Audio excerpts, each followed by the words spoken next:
On le connaît surtout pour ses classiques de la littérature jeunesse, Les Trois Brigands ou Jean de la Lune. Mais Tommy Ungerer n'est pas seulement un brillant dessinateur.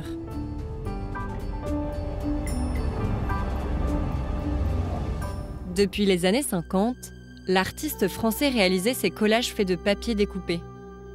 Des œuvres moins connues, sombres et torturées, où s'expriment tous les traumatismes de son enfance.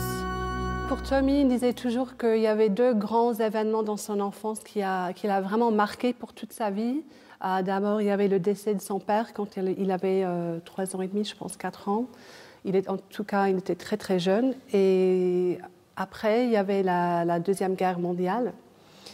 Et pour Tommy, ça lui a appris vraiment la haine de la haine. En 1939, Tommy Ungerer n'a que 8 ans lorsque la guerre éclate. Alsacien, il est scolarisé dans des écoles tenues par les nazis, où seul l'allemand est enseigné. En 1945, ça rebascule et l'Alsace devient français.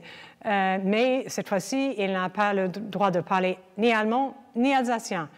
Donc, en termes d'identité, de langue, de racines, il était vraiment au plus profond des questionnements que n'importe qui peut avoir sur ces sujets.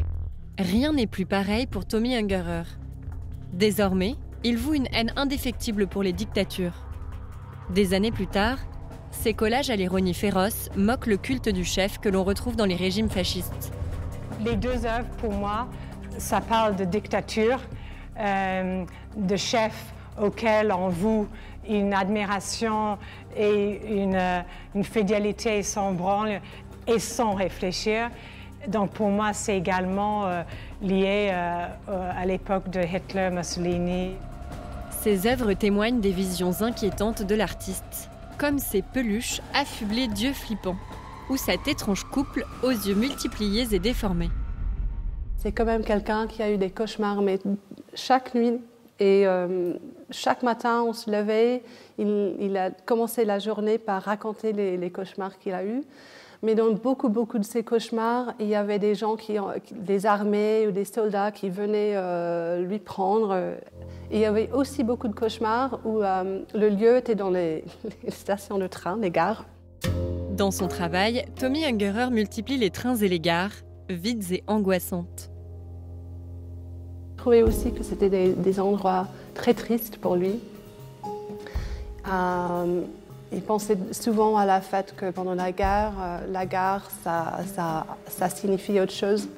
Ça signifie les jeunes soldats qui partent à la guerre, qui ne vont jamais revenir. Les mamans, les femmes, les enfants qui attendent le revenu des soldats qui ne reviennent pas, bon, peut-être pas. Aussi, bien sûr, les gares où on mettait les juifs ou des gitanes ou des autres dans les trains pour aller dans les camps de concentration. L'artiste décède le 9 février 2019, laissant derrière lui une œuvre satirique et provocante, mais profondément humaniste.